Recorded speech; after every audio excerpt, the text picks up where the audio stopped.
आज का हमारा सत्संग श्रीमद् भगवद गीता के 11वें अध्याय का 53वां श्लोक। भगवान कृष्ण कह रहे हैं कि न वेद से, न तपस्या से, न दान से, न पूजा से मुझे देखा जा सकता है जैसा तुम देख रहे हो। ये इन चीजों से आप भगवान को नहीं देख सकते।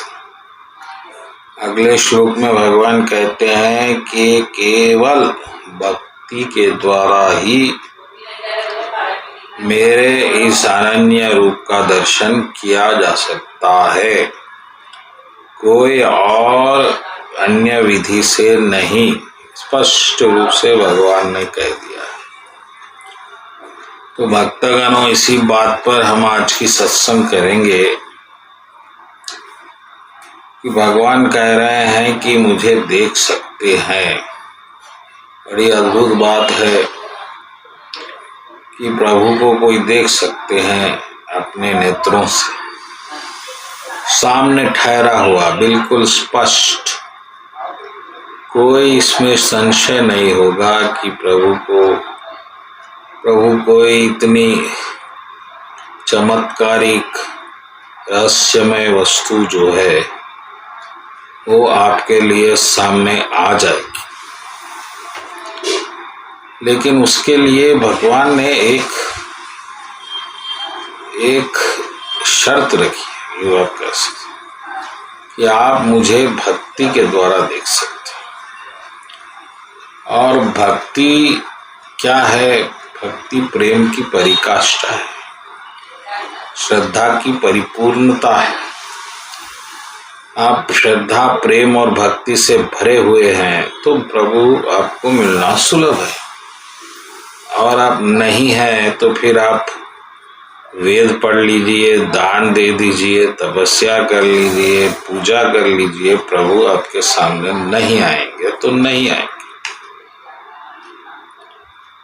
ये बात भगवान कह रहे हैं गीता में 11वें अध्याय के 53 और 54वें श्लोक में।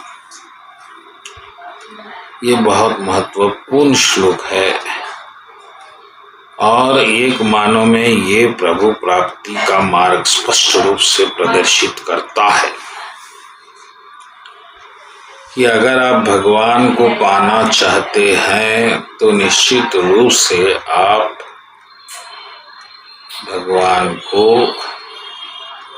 भक्ति के द्वारा पा सकते हैं। और भक्ति में लग जाइए, प्रभु प्राप्ति निश्चित हो जाएगी।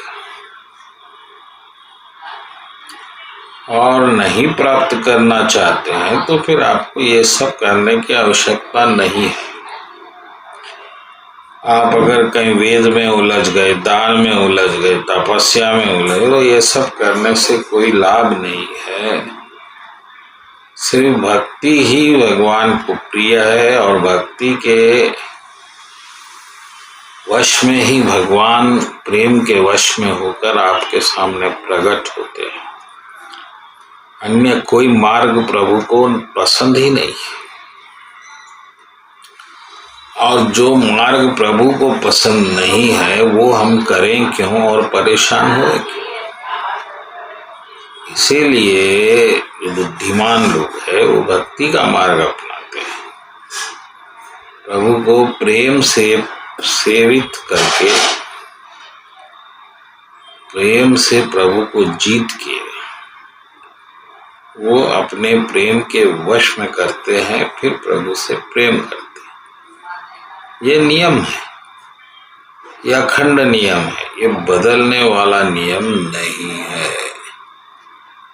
ये बात पे आप निश्चिंत रहिए। तो फिर ये भी प्रश्न आएगा कि क्या ज्ञान आवश्यक ही नहीं है? बिल्कुल है। जब आप भक्ति करेंगे तो भगवान खुद ज्ञान देंगे, आपको दान का फल देंगे, तपस्या का फल देंगे, अपने आप देंगे। ये बिना प्रयत्न के दे देंगे। आपको प्रयत्न करने की आवश्यकता ही नहीं रहेगी कि भाई अब ये भक्ति कर रहा हूँ फिर ये दान नहीं कर पा रहा हूँ, ज्ञान ले, कोई आवश्यकता। अनिश्चित ही हर चीज की प्राप्ति हो जाएगी प्रभु कृपा से, प्रभु की भी प्राप्ति हो जाएगी प्रभु कृपा से। कुछ करना नहीं है, सब मार्ग छोड़ के भक्ति को अपनाना है। भक्ति क्या है? भक्ति है प्रभु से जुड़ जाना प्रेम से और प्रभु पे आश्रित होके प्रभु को सर्वस्व मानकर उनके साथ जीवन व्यतीत करना। हर क्षण हर पल अनन्य भक्ति, तो प्रभु प्रसन्न होंगे और कोई मार्ग नहीं। बोलो कृष्ण कन्हैया लाल जी की जय।